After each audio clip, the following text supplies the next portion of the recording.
Laryx, warm welcome to Startup Grind. Thank you very much. Very pleased to be here. As a start, could you make a brief introduction of yourself? My name is Laryx, and I'm the founder. My startup is called Nunomol DigiTech. Nunomol DigiTech helps make that technology easy to understand so that it can be accessible to whoever wants to work with it. And then I'm also a Startup Grind chapter director, Eldoret chapter. Today, we're going to talk about Africa's AI opportunities. And let's start with your personal view of AI. What are the most interesting developments you have seen in AI in the last, say, 2 years? Thank you. That's a wonderful question. I've been really trying to understand AI from an African perspective, just so not to lose usefulness for it within our continent. And different people describe it differently. So I came with a simple analogy for someone who's maybe new in AI. So for AI, I take the analogy of you training your baby, okay? A little child. A little child grows by looking at the environment, learning from it, or maybe looking at you and watching what you do. And before you know it, they know how to walk, they know how to pick a plate, they know how to eat. So basically, that's what AI is in a nutshell. It learns by the data that you feed it. And I think from that perspective, yes, it makes it easier for someone to join the dots and understand, okay, fine, what am I working with? Okay, where am I headed? What do I want to get out of it? So that's my easiest definition for AI. And the outlook, I'd say it is quite massive, but there's so many unknowns because we don't understand it from the background of it. Yeah, I really like that. Baby is really watching you. And yes, AI is watching us as well. And you Google something and then you suddenly you get all these ads about that product. That's one simple way of AI. But yeah, it's good. It's a very good one. Now, you've been a director for Startup Grind for almost 6 years now. And so how has AI impacted the startups you work with and you meet? Yeah, well, I've seen a shift in the way, okay, with AI, it's about your technology adoption. You really have to be comfortable with it. And many of the startups I work with, they now try and use AI to help automate most of what they do. Especially being a startup, you're very cautious on the costs and expenses for you to hire somebody, a specialist here and there. So most of them have gone to AI to help them handle those tasks they feel that they really don't have enough money or enough time to get a specialist for, or they want it done pretty fast there and then. So they use the type of solutions that are out there that would assist in such a situation. And also when it comes to decision making and forecasting of maybe financials, forecasting of the market, or if they want to pivot or they want to delve into a different direction, they go fast and try and make the analogies with the AI, especially those who knows how to prompt well, come out with very wonderful results. And I've seen most of them really come up with very interesting ideas in the different ones that I've interacted with so far. Yes. Yeah, and where you said it about using AI to help you with all the expert things you need to have. And I mean, I think your analogy, the AI is like a baby that watches you. Another one I use is that you now have the smartest person in your pocket anytime because it's just there with you. Yeah, and maybe if I could add one more thing, when for the audience, when ChatGPT 4 came in, I think many were shocked that you could just talk to it like a person, you and I. They gave it a weird kind of voice, then they took it back. But you could just have it. You don't have to ask it the answers there and there. You could tell it, just be my coach. Okay, I'm going to ask you questions. You're going to take me through the steps until we arrive at a solution where me, who's asking the question, feel like I've learned it and I'm part of the solution, which is quite mind-boggling to say the least. Yeah. And we have to remember to use the buddy, the helper that is the AI. And at the same time, in every technological shift, most of the people who are probably in these calls are early adopters. So we have early adopters, and then we have the majority of the companies who kind of come aboard a bit later. Where would you say that the companies generally that you meet today, where are they in regards to AI? And is there an appetite for AI? Yeah, I'm careful not to use the word early adopter because I know what you mean because an early adopter would be one who is really comfortable with it and is going fully in, but it's the very first time, right? I say with the companies I deal with, most are still skeptical, but once their problem is solved, they want to try it again and again. So it's more of testers, okay? I don't know if the technology world will allow me to use that for that. They are testing the waters, okay? Does it bite? Okay, fine, it's solved ABCD. And I like the discussion we once had with you where we should not view AI as a product, but was it a product or solution? Please remind me. Is it a feature or product? I'm lost. Yeah, one of those people are talking One about of the two, right? yeah, well, if it's features that Yeah. a year Yeah, ago. because you're using it for a specific task of which you want to use it to solve for you. Okay. It's not that this one huge thing, you just take the whole of it and boom, put it in your business. No, you have to identify what area of your business would you like this AI to help you with, and then direct it towards that direction. Back to our baby analogy. Funny thing, I use baby because I watch my son, and every time he does things, I'm like, oof, that's not me. I'm just trying not to be that way, but it's interesting to see them look at you, and you're like, ooh, this is like everything. I mean, I notice he walks around with his hands in the pocket, one hand in the pocket. Subconsciously, I do that. I didn't know it was a thing until my wife was like, you see, this is your habit. I was, oof, okay, this is crazy. But yeah, so AI learns from you and grabs it all that from you. And before you know it, it improves on it. That's what's good about AI. Yeah. Yeah, and we've seen, I mean, some AI companies are testing, especially the chatbots with memory and so on. Now, jumping on to sort of the main topic of today, what do you see as the 5 key areas of opportunity for AI in Africa, and why? I think the 5 key, I'd name them. Agriculture is one of them. Fintech would be one of them. That is financial services, healthcare, and I think supply chain should be there, and education. I'd put them in one basket. Okay. And the why would be agriculture. Africa is the food basket of the world. That goes without saying.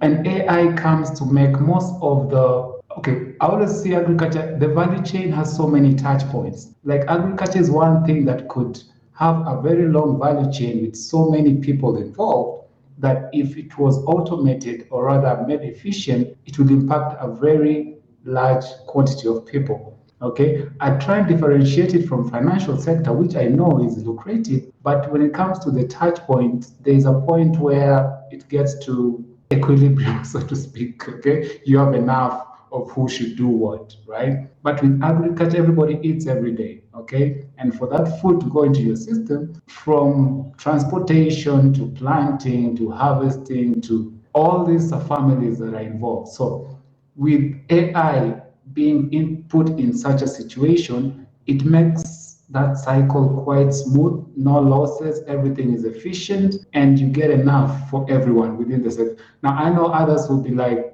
saying, I mean, there are those who wouldn't be working because, I mean, AI would make them jobless. But hey, I know that's one of the questions that we brainstormed about around with you, Jens. It's one thing for you to see AI as taking your work, your job, and it's another thing for you to ask yourself if my area of operation AI is going to take it, what should I do about it? Because just like before the invention of the alarm clock, I read this that I really love. There were people who are called, is it door knockers or window knockers? They come on your window to wake you up. There's a word that was used. It was a job, okay? Like I knew I'd wake up in the morning, come to Jens window, hey, 7 a.m., wake up, go to the next person, I go to Margaret's, and then the alarm from Kate. So you see, such people became jobless, but did they stop? They probably just evolved and found other ways, to make that work for them. Yeah. Yeah, no, as you said, I mean, certain jobs will change, but also going back to agriculture with so many steps, like if you get a 2% increase in the first step and the two in the amount of the food in the end that you can actually that you don't lose along the way. I mean, it's humongous. So, and I mean that in a sense, it just adds more food to the world market. Exactly. And these are really 5 really interesting examples. So apart from the agriculture one, which one do you think also has the most promising application for African needs? Yeah, I think financial sector is quite deep. I mean, financial sector and healthcare, I'm trying to balance the two because with healthcare depends on which side of the divide you're in, okay? Are you the innovator or are you the government, okay? But with financial, it's more of finance is a means for you even to get whatever you're looking for. So efficiency in financial sector means you can get whatever you want. Okay, if it is getting banking services, getting to buy ABCD, if that is made efficient, of course, with people involved and AI in there to help you detect how do I make sure that this region of my country is financially included. Okay, I would help with that. So finance, it's a means, it's a way to a means. I mean, without money, nobody talks, right? So you need that to be quite efficient. Yeah. So I'll go with finance, but health, depending on if we have doctors in here, is also an area that it touches on everyone. So you need the efficiency, and it involves a lot of investment. So it needs precision. It needs things that come out that are well thought out, especially when it comes to treatment or dispensing drugs or just allocating resources. You don't want losses in such an area because for whatever amount of capital you've put in, you really want it to be used quite efficiently. And I believe AI would give you the insights into the hows and what works, what doesn't work in a very simplified way. Yeah. Yeah, that's a really good point. I mean, a number of years back, I learned that the question was asked, which is the country in the world who then had the fastest clearing system for checks? And in those days, it was Brazil because they had a very high inflation. So you wanted to clear your check in seconds. And I can see the same thing here. It's like where AI can step in, depending on the currency and so on. Yeah. Now, before the Okay, before you go ahead, I'm just pulled into. I know supply chain is also big, but for Africa, I feel education AI brings a very new paradigm with the education sector because right now before education was made, maybe putting internet connectivity on the side. I just think what AI is doing with education, it allows you to access it in a more simpler way. It allows you to research deeper. Let's say you were in class and you attended a lecture. Not all lecturers are fun. There are those who are very boring. And you want to really understand what was being discussed. And you could go there and AI could tutor you in the way you best understand. Okay, you tailor make it to like for me, I know I'm a visual kind of person, and I easily, if I can relate what you're telling me in a concrete, figurative way, I can make so much sense out of it. Okay, if it is too abstract, I struggle to take one to put it all together. But if I could visualize what you're telling me, so if this is how I understand, and I go and explain to the AI, hey, for me to understand concept A, try and make it more visual, try and make it more concrete, help me understand. You see, now I have somebody who understands my learning style, and who knows, an ace that, right? Yeah. And when you step into the school the first time, when you've gone through your baby areas and you actually know exactly like X number of years in the future you're going to have learned or will learn all of these things. Yeah. So AI should definitely, I think it's a really good point, and also make it fun. Now, when you and I, we had some talks before this call about AI, and I mean, when we look at, if you generalize a little bit, most AI today, especially the chatbots, are software as a services. We log on to a website, and of course, then we chat there. We know that Microsoft and Apple and all, they are going to move AI to the edge devices as well, gradually, which makes them sell more phones. But that's all good. But how well connected are African businesses to the internet and to use AI? What's the status today? Well, that's a very good question because in Africa, I'd say it's different. And so far, we have disparities in each and every African countries because the leading ones when it comes to connectivity would be, think in this order, South Africa, then Kenya, then Nigeria. Was it Nigeria, then Kenya? But hey, I'm from Kenya, so don't blame me if I'm number two. So the disparities is where connectivity issues would bring a problem with AI adoption. But good thing governments are trying to, the penetrations of internet connectivity to the rural areas, because urban is more or less well done. it's quite better than way before. So generally speaking, I'd say it's not that bad, but we still have the challenges and disparities when it comes to infrastructure that has to be looked into, internet speeds, and then political situations here and there. And without electricity connection, internet would be a problem. So I'd say it's a little bit of here and there, but generally we still have some work to do around that. Okay, but that doesn't stop the fact that innovations are still really progressing in Africa pretty fast, and there are so many areas that people are coming with solutions that are African based. I remember somebody once described many VCs say that Africa is a quote unquote a jungle. You cannot come with a solution for Kenya and carry it all the way to, let's say, Uganda and expect it to work. It's something that so many investors have always wondered why, because we're always viewed as one big country. We are different in our own ways. But us as Africa, we understand that if I'm African, have a solution here, I know if I go to Uganda or Nigeria, what bit of it I should tweak for it to work for them. The same thing to if anybody from South Africa came here and they had a solution, they'd quickly come and adapt and understand, okay, fine, as we do it different like this, but if I did every city, I'd be able to do this.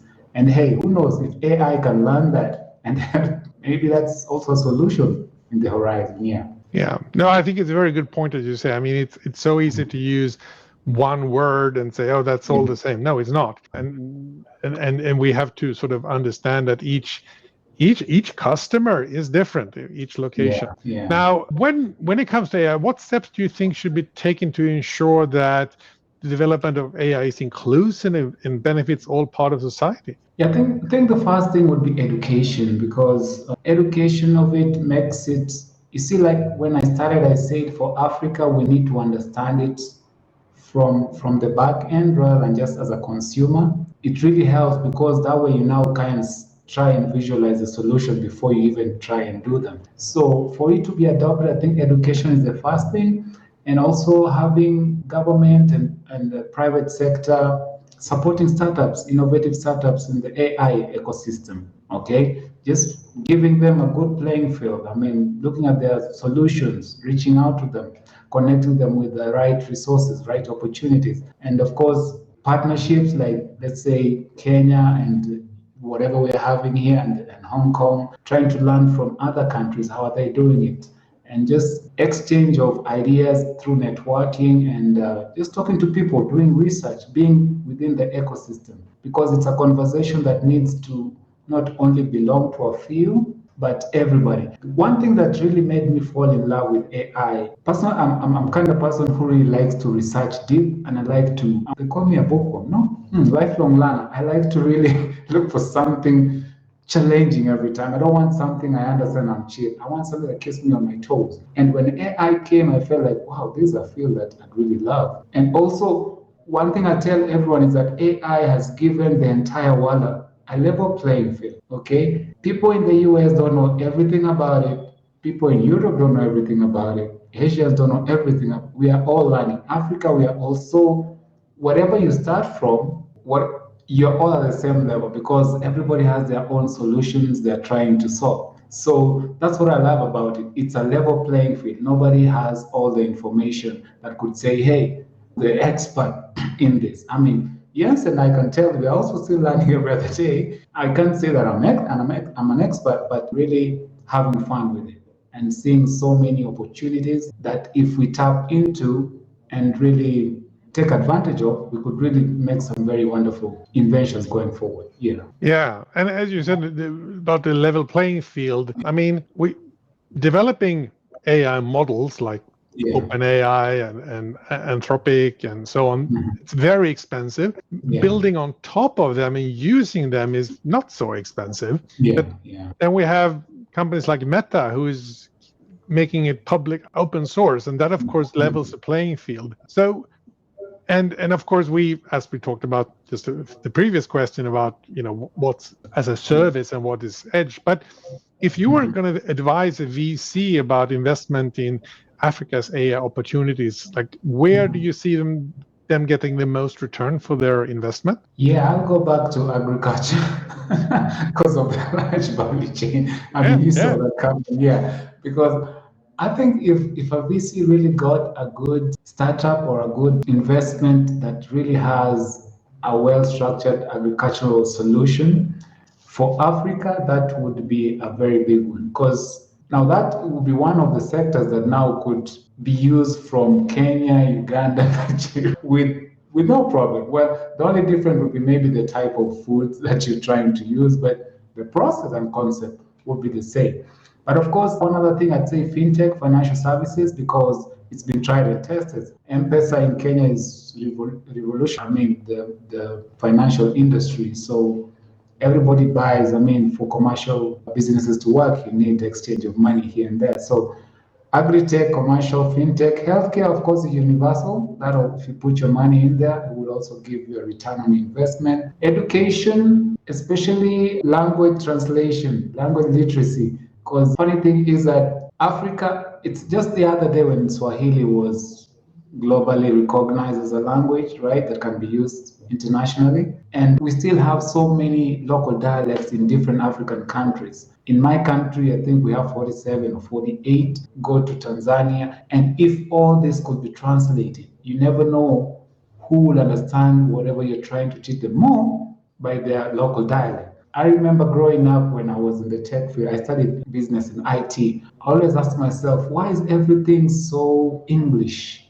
so Western? Okay, how about I want to go and explain to that rural kid what a computer is? Must I tell him in English? Do we have the name mouse in my local dialect? We don't have the name keyboard in my local dialect. So how would I twist that in a way that something that I could say, okay, if this is a keyboard in English, whatever this is can be a representation, which I think would be another aspect for us to, work. I mean, global literacy would be improved. Yeah. Yeah, no, it's very true. I mean, and also you have languages. If I look back to Sweden, where I'm from, there are certain languages you're feeling, are they disappearing? But with AI, you can capture them and save them. Now, And sorry for interruption. Now that you say language that are disappearing, I think growing up we had some traditional instruments. Okay, every culture have their own instrument, musical instrument that is identifiable to them. And that sound has been, disappearing with all this technology coming in. Surprisingly, they've started harnessing those sounds and putting them into, of course, in devices, electronic devices. And, it gives you a feeling that it's not that really lost, but who knows? Since this is artificial intelligence, there is physical intelligence too. So who knows if your instrument is to sound like this, we could make it in a physical form, then you play just the traditional way with the same traditional sound. Only maybe the items used to make it would be different, but you never know what that will bring, right? Yeah, and capture the sound, and of course that can be immediately globally accessible. One last question before we move on from the investment side, because I know Sweden, Hong Kong, very different investment horizons. Yeah. What investment horizons should you normally calculate when you look at Africa? Well, in Africa, the first thing you have to know the startup you're dealing with, what stage of the invest or stage are they in? Is it early stage? Is it growth stage? Or is it sector specific? Early stage would be a startup whereby they're still trying to find their way around. They're still trying to grow. So the horizon will be longer, maybe 7 to 10 years, give or take, depending on whatever they're dealing with. So because they still don't have a product market fit, they still don't have traction, but maybe they have a very good idea that is acceptable in the market. So they're also learning their way.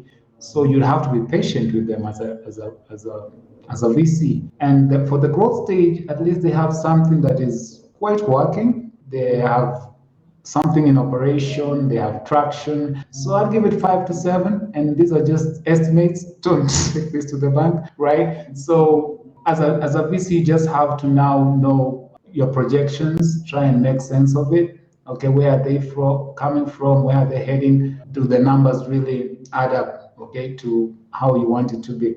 One area that I think is quite lucrative and a VC would be attracted to is what I call the sector specific, okay? If it's fintech or edtech, okay, it's a small niche, and the way the growth rate is as fast as you already have a defined group of people who would be interested in and interact with it. So that you can quickly just know, okay, this is a good place, I want to come in here, and this is how all the others have been doing, and everybody is going to use this. So how do I make it work for me as a VC? Yeah. No, yeah, and having that common understanding of what are we expecting when it comes to the returns and so on. Exactly. Now, looking at the startups, can you mention some startups that has been emerged from Africa that? Yeah, I have a couple, and you allow me to just try and pronounce the names. There's one in Kenya called Yapili. That's Yapili.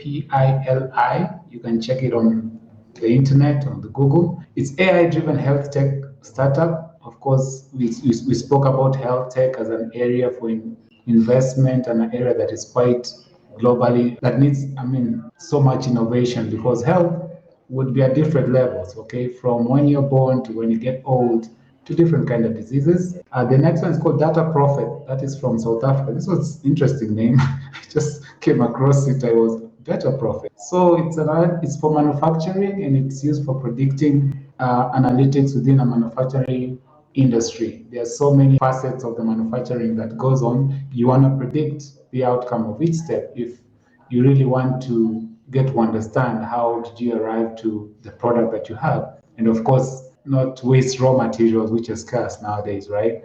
Maybe the final one is one from Nigeria, this KUDI.ai. I don't know if you spell that as Kudi. Okay, it's a chatbot, a financial chatbot for financial services. So you walk in there, it understands what you want, tries to see if your credit score allows for you to access credit or not. And automatically it approves or tells you or declines it. Yes. Yeah, and I can also I can also see add-ons on that. It's that if you have a low credit score, how you get a better one. Yeah. Now we're talking about AI companies and startups. So how might AI impact the job market in Africa generally, and are there any strategies to sort of mitigate potential disruptions, and how do you make AI work for you? Yeah, in Africa, AI and the job market is a very touchy topic, if I may say the least, because everybody feels like AI is here to steal our jobs. And I always try to think of it this way. It depends on which side of the scale you're in. If you're an employer, AI will work for you. You'd be making more money with less people. If you're an employee, now it makes sense for you to say, my job will, you lose your job. But I don't think we're at a time where if you're going to lose your job, you should not get stuck there, okay? It's for you now to, educate yourself, okay? Try and figure out, okay, fine, if my job works in this area, does it mean that if AI comes and takes it, must I always just think in this one direction? Or do I try and look for, challenge yourself, try and challenge the AI system. AI comes in and tells you, hey, from today I'll be opening the door. What will you be doing? Okay, fine. If you'll be opening the door, then I'll be taking care of the windows. Okay? By the time it learns to come to the windows, you think of, okay, fine, I'll be taking care of the roof. So that you're always at least a step ahead, because AI is coming. We cannot just bury our head in the sand and assume that all will be well. No, AI is coming, AI is learning every day. So it's for you to always adjust and keep yourself in the loop. Learn as fast as it does, find alternative ways, or find something that you feel like AI can never beat you at. Yeah, exactly. A mindset that is just growing and evolving beyond just being bare minimum. Yeah, no, I think it's really good. And down the line, you will manage those AIs who open the doors and the windows. Now, so I'm normally in Hong Kong, and I'm sort of coming from the outside, and then we look at how do we partner up with companies, organizations, and so on in Africa to work together.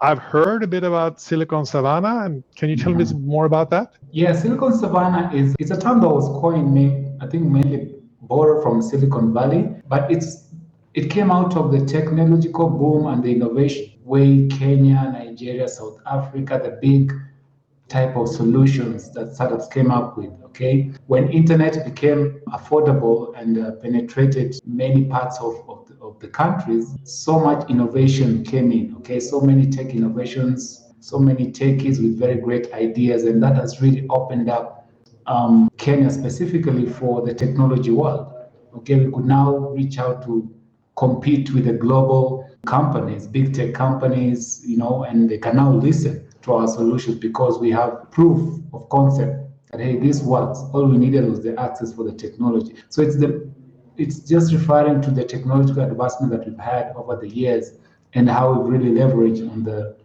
internet penetration and all this knowledge that we have as a country to put and try and solve solutions that are homegrown but can also expand beyond our localities. Yeah. Yeah, and partnerships, of course, is super Yeah, important yeah. because you come. Oh, yeah.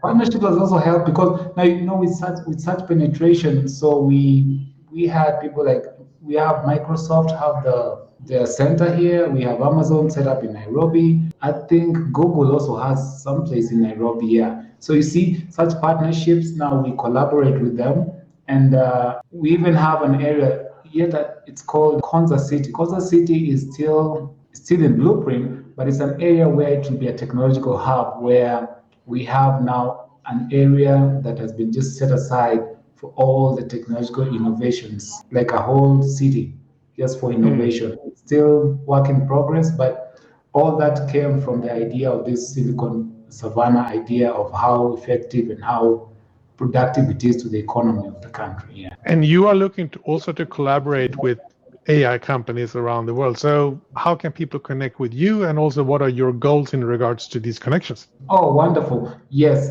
The way people can connect with me for now, I'll put it in the chat, my LinkedIn page in a moment. But what I'm trying to do is I'm trying to continue this conversation of AI. Okay, with my organization Nunomol, there's something I'm working with James, and my goal is to try and make it easier for people to communicate with the AIs. I think for me, the way you go to school, you start by being taught how to write with a pen and paper, your handwriting. So that's the same way with AI. I'm trying to help people prompt well, okay? Prompt in a way that you understand, you can really tell the AI what you need to hear, because AI will give you exactly what you're asking for. If Jens did a prompt to the AI of the same thing and I did it in my own way, you'd be shocked there'll be different responses. Okay, so I'm trying to train people how to comfortably prompt AI to give them the right answer. Such power that you have whenever you go now and use it for your own industry, for your own business, it could really do wonders. It could be your business, it could be your personal life, because AIs are now even used for what you call it. If you want to do therapy, okay, or if you're suicidal and you want somebody to talk to, I'm looking for the word, it's lost in my head. Yeah. What do you call it? When we have, I guess therapy in a way, or there's sort of Yeah. Therapy is somebody you talk to, you sit there and you tell them your problem and it listens. And you can direct the AI to just sit there and listen to you and give you probing questions until you calm down. That is so weird, but pretty fun.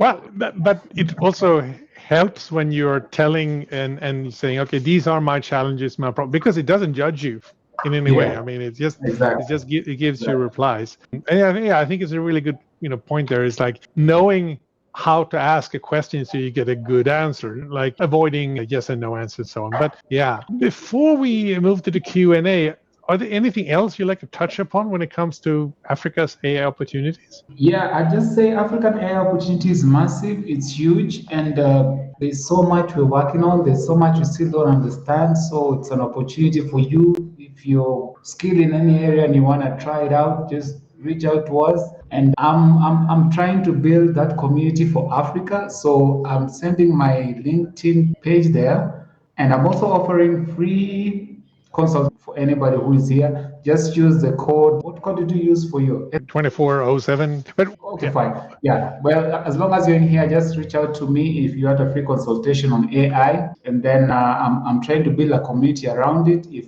any of you want to be part of it, just reach out to me through my LinkedIn page, and then we'll guide you on how we make that work. Otherwise, this is a very wonderful opportunity, guys. I don't know. I'm just so excited about AI for Africa and how we can learn from it and also help the entire world and all partner other countries and see a different side of Africa that they never saw.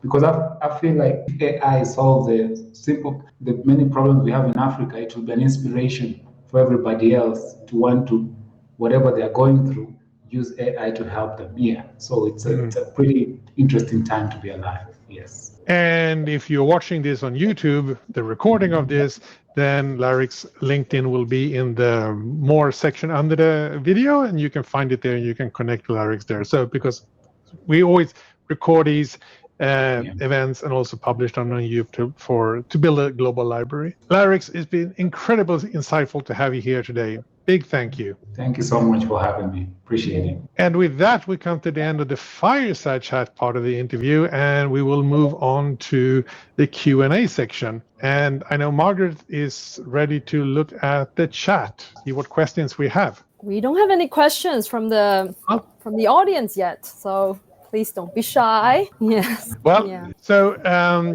Laryx, I mean, based on this, I mean, how so? We talked about promoting languages and capturing languages. We also talked about instruments and so on. Do you know of any? I mean, any active research being done in regards to that, or who sort of? How do you take that? That's a good question. This happened in Kenya just recently when we're having call it maandamano, protests by the Gen Zs. They really wowed Kenya when they decided to interpret the constitution in local dialects. I mean, that was done in record time.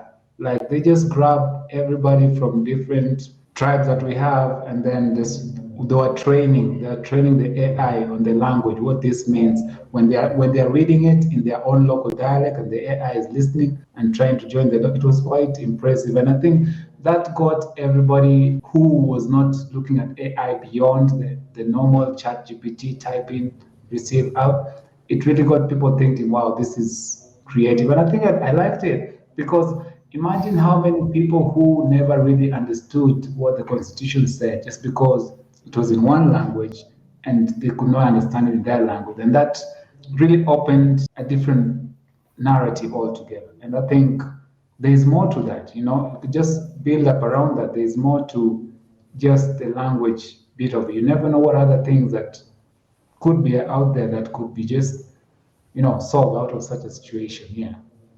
Mm-hmm. Yeah, that's a great point, because participation is built on knowing what it says, and now you know, and then you can participate. Yeah. If you were a student today, what advice would you give a young professional student who wants to build a career in AI and contribute? Where would you start? Well, where I would start is just be curious and look for networking events, AI events, and startups that are dealing with events, and also just always be on the go. Look for developing trends out there, right? Be knowledgeable, because AI is always evolving, and try and look for the simplest of problem. You don't have to look for something very difficult, and see how AI solves it and use it to solve it, and then build from there, okay? And use it as a stepping stone to just keep moving and look for communities. I mean, we have Startup Grind here. We have people who, if you just go online and search for community in AI in different places, you could never miss somebody who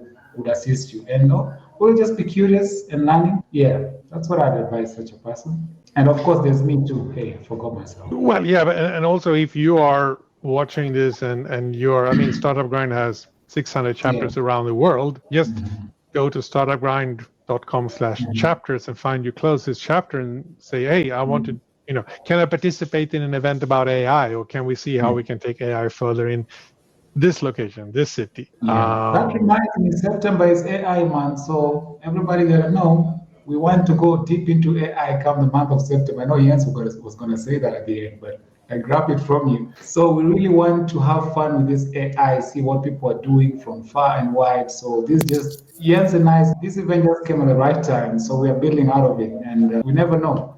There's so many things that will come on board. Yes. Yeah, and we are also looking at collaborating with other chapters around the world to see how you can do events together. One is Tobias, who is in Bangkok. Looking at, we talked about music. So when you talk about creative industries, music, film, visual arts, etc., some people say, it's going to take, can take a lot of jobs away. But what's your thought about that? Well, yeah, that's an interesting one. Again, AI depends on perspective. That's the very first way to approach it, because if I say yes, it will, I'll be right. If I say no, it won't, I'll also be right.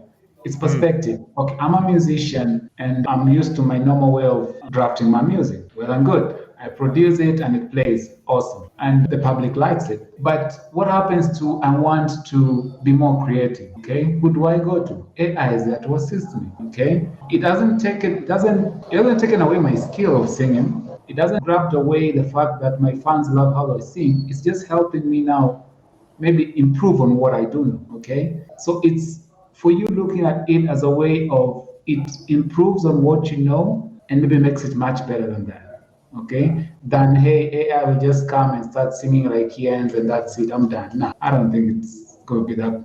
I don't know. Yeah. Again, Of course, yeah. What is good Margaret singing? saying you can't sing, but I see that. We have some questions now. Keith is asking if foreign VC-backed AI startup is looking to enter Africa. Which industries and countries might sound easier for entry with visible pilot results? Okay, that's an interesting question. Laryx, once again, big thank you. Margaret, thank you for helping out with the questions. And keep an eye out on the Startup Grind pages, Eldoret, Hong Kong, Bangkok, and so on.